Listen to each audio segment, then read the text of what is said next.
Bismillahirrahmanirrahim. Assalamualaikum warahmatullahi wabarakatuh. Innal hamdalillah nahmaduhu wa nasta'inuhu wa nastaghfiruh wa na'udzu billahi min syururi anfusina wa min sayyiati a'malina. May yahdihillahu fala mudhillalah wa may yudlil fala hadiyalah. Asyhadu an la ilaha illallah wa asyhadu anna Muhammadar Rasulullah. Pertama-tama dan yang paling utama kita panjatkan kepada Allah Subhanahu wa taala yang telah memberikan nikmatnya, karena berkat nikmat-nikmatnya lah kita bisa melaksanakan kehidupan ini, yang insya Allah menjadi salah satu bukti cinta kepada Allah Subhanahu wa Ta'ala. Salawat beriringkan salam tak lupa kita limpah curahkan kepada uswatun hasanah kita, suri tauladan kita, yakni Nabi Muhammad SAW, yang telah mencontohkan bagaimana menjalani kehidupan dengan yang efisien dan efektif. Baik, dan pikiran tersebut sangat diperlukan di tempat kerja agar terciptanya komunikasi yang efisien dan efektif. Tentunya ada prinsip komunikasi dalam Islam. Yang pertama itu qaulan sadida, perkataan yang benar, jujur dalam berbicara, dan menghindari perkataan bohong sehingga menimbulkan kepercayaan orang lain terhadap kita. Tentunya ini dijelaskan dalam surat Al-Ahzab ayat 30 yang artinya, hai orang-orang beriman, bertakwalah kamu kepada Allah dan katakanlah perkataan yang benar. Di sini sudah jelas bahwasanya prinsip yang pertama komunikasi dalam Islam yaitu qaulan sadida, perkataan yang benar. Selanjutnya yaitu qaulan ma'rufa atau perkataan yang baik. Bertutur kata yang baik saat berbicara kepada siapapun sehingga mencerminkan tata krama yang sopan dan santun. Ini dijelaskan dalam surat An-Nisa ayat 5 yang artinya, dan janganlah kamu serahkan kepada orang-orang yang belum sempurna akalnya harta mereka yang ada dalam kekuasaanmu yang dijadikan Allah sebagai pokok kehidupan. Berilah mereka belanja dan pakaian dari hasil harta itu dan ucapkanlah kepada mereka kata-kata yang baik.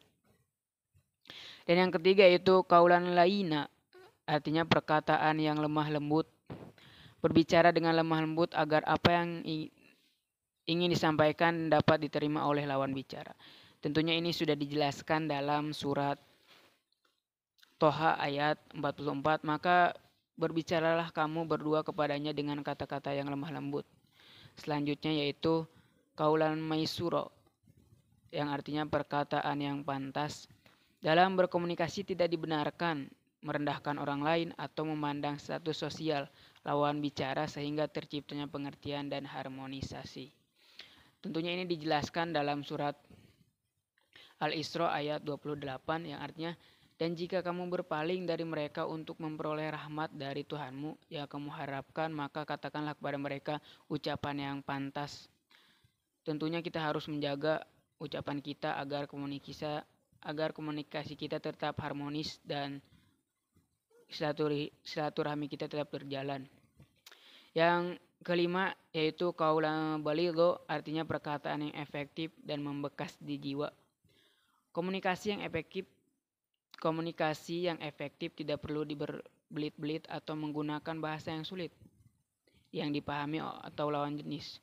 Komunikasi juga perlu disesuaikan dengan kondisi dan situasi lawan bicara agar berlangsung efektif dan efisien dan tetap pada sasaran dan berbekas di hati pendengar. Tentunya ini dijelaskan dalam surat An-Nisa ayat 63. Mereka itu adalah orang-orang yang sesungguhnya Allah mengetahui apa yang ada di dalam hatinya. Karena itu berpalinglah kamu dari mereka dan berilah mereka nasihat dan katakanlah kepada mereka perkataan yang membekas pada jiwa mereka. Yang keenam yaitu qaulan karima, perkataan mulia dan penuh hormat. Dalam berkomunikasi kita harus menghargai perasaan orang lain dan mencapaikan dengan penuh pengertian agar si pendengar merasa dihormati.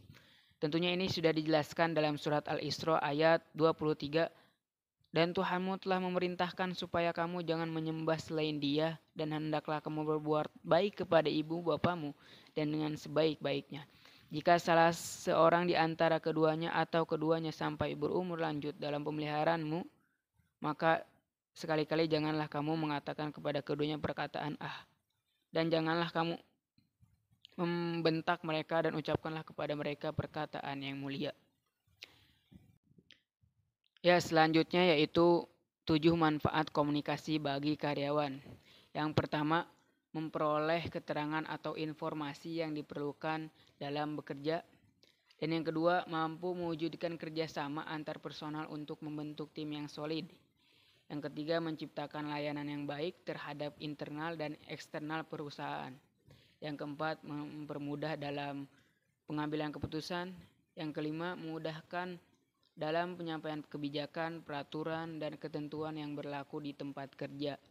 Yang keenam, meningkatkan nilai kebersamaan dan kekeluargaan di tempat kerja. Dan yang ketujuh, mempermudah karyawan dan pimpinan dalam mengakses perkembangan ilmu dan teknologi. Itu 7 manfaat komunikasi bagi karyawan. Tentunya dari awal sampai akhir sudah saya jelaskan, ada beberapa prinsip dan ada beberapa juga manfaat komunikasi bagi karyawan. Oke, mungkin itu saja penjelasan dari saya. Alhaqqu min rabbikum. Wassalamualaikum warahmatullahi wabarakatuh.